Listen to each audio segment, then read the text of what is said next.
En ce début de week-end spéléo, la journée débute toujours par un frugal repas avalé à la hâte. Pour se rendre aux abords des gouffres ardéchois, rien de mieux qu'une belle balade en Harley-Davidson.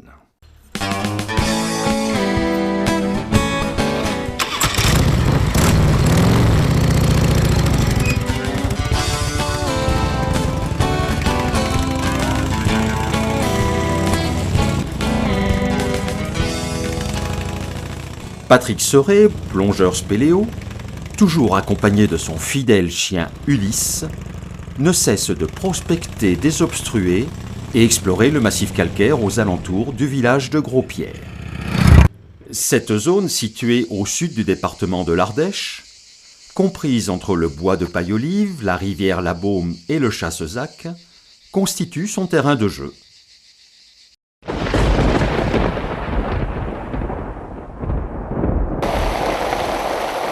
En ce mois de septembre, de violents orages s'abattent en 24 heures sur la région.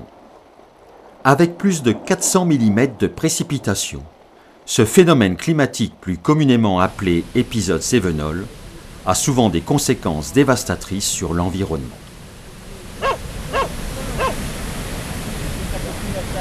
Tout le massif calcaire se met en charge et toutes les résurgences se mettent à dégueuler. Bourbouillé, Tirbirou, Rangue-d'Aven et la Douce.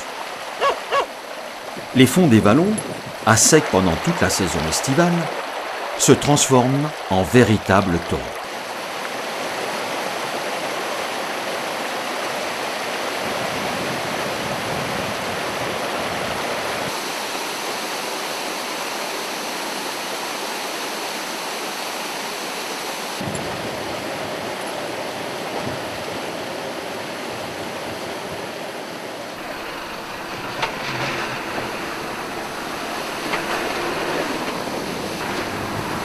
Patrick et l'intrépide Ulysse profitent d'une brève accalmie pour faire le tour des résurgences du massif.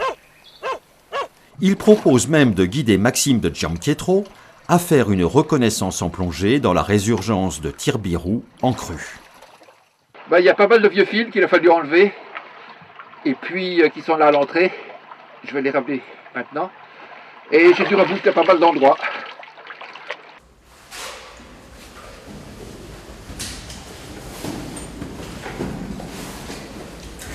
En 1958, il y a Cavaillé et son équipe ont pompé le siphon. Là, c'est pareil, on ne retrouve pas non plus de traces de compte-rendu de l'exploration. On ne sait pas s'ils ont réussi à vider le siphon. On sait juste qu'il y a eu une opération de pompage.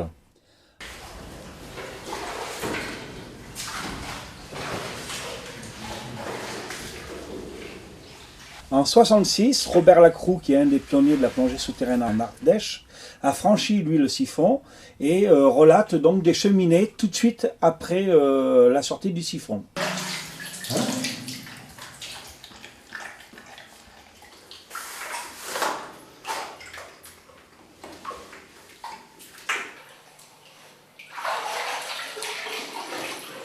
Dans l'été donc 2006, je décide de partir donc au fond de la cavité et donc de voir s'il y a possibilité de plonger un siphon encore vierge, de voir s'il y a des cheminées qui pourraient permettre de shunter le premier siphon ou alors voir qu'est-ce qu'on a pu louper dans cette source. Oh, Ulysse, tu restes là, hein.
J'ai réalisé le pompage car 2 ans auparavant, donc j'ai eu un accident de plongée. Je n'ai donc pas pu aller revoir donc, les cheminées que j'avais repérées lors de mes plongées dans le Terbirou. Donc avec une équipe, on a décidé donc de pomper en un week-end le siphon qui empêchait donc toute pénétration spéléologique derrière le réseau, sachant que le siphon faisait 25 mètres et 3 mètres de profondeur.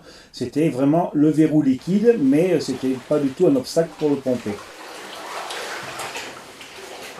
J'ai décidé de réaliser un pompage avec donc 2 pompes de 40 mètres cubes, 300 mètres de tuyaux de refoulement pour permettre d'éviter à l'eau de revenir dans la cavité. Et on a attaqué ce pompage le vendredi soir. Et le samedi au petit matin, le siphon était vide. Et avec l'équipe, nous avons pu aller derrière tous ensemble.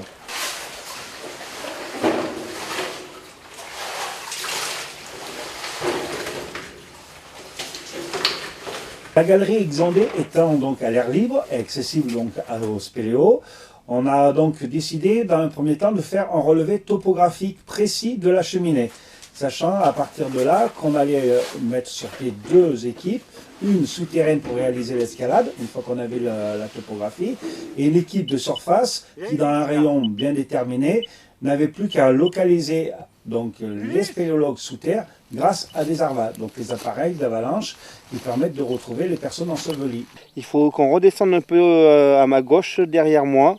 Ok, bien reçu, donc vous êtes tranquille, il fait beau dehors, donc pas de problème, on peut commencer l'escalade. Vous posez déjà l'ARVA dans un premier temps à un endroit que je puisse commencer à chercher un peu là. L'ARVA est sorti et au pied de l'escalade. On va peaufiner la recherche là, ne bougez plus l'ARVA.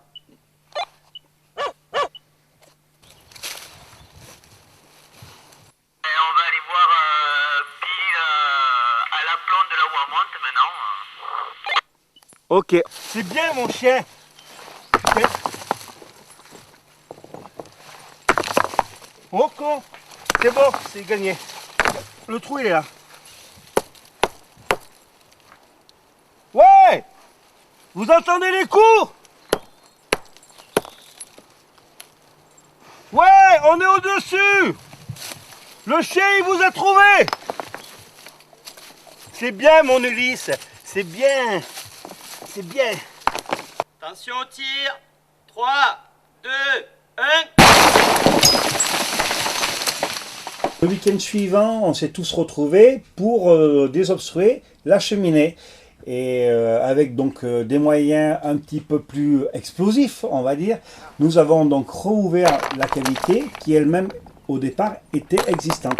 Elle a été bouchée comme la plupart des trous de surface que nous avons dans la région, puisque le sol a été complètement remanipulé par la main de l'homme. Oh, c'est bien. Cette cavité donc ouverte, il fallait lui donner un nom. Donc le nom était tout désigné, puisque le chien avait repéré les spéléos. Donc ça sera désormais la veine Ulysse.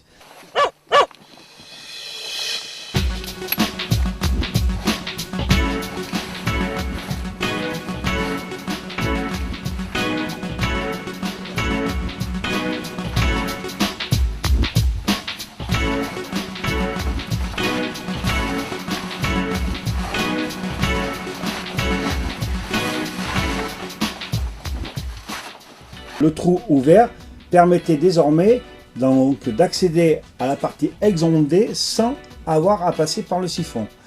Et à partir de ce moment-là, on pouvait voir donc fouiller le réseau à notre guise et reprendre les explorations.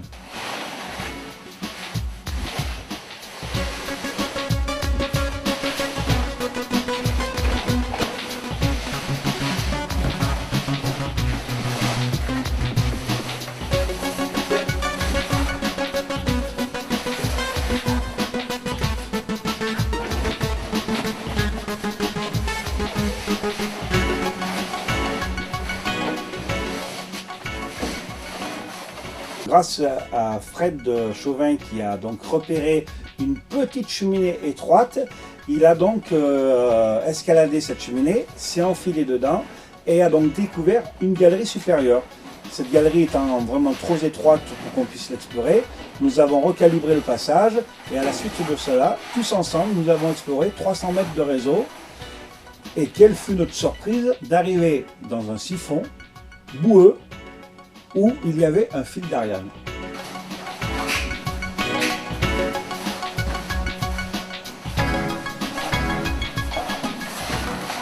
J'ai compris tout de suite qu'on venait de faire la jonction avec la veine de fond gras qui avait été explorée le 22 octobre 2008 lors d'une crue qui avait percé le massif. À partir de là, donc, nous avons poursuivi les explorations dans cette nouvelle partie donc, du réseau Ulysse. Et là, nous sommes arrivés donc, dans des gros volumes, des grandes salles, avec des grands couloirs qui nous ont conduits encore sur un nouveau siphon, mais cette fois beaucoup plus grand et cette fois sans fil d'Ariane.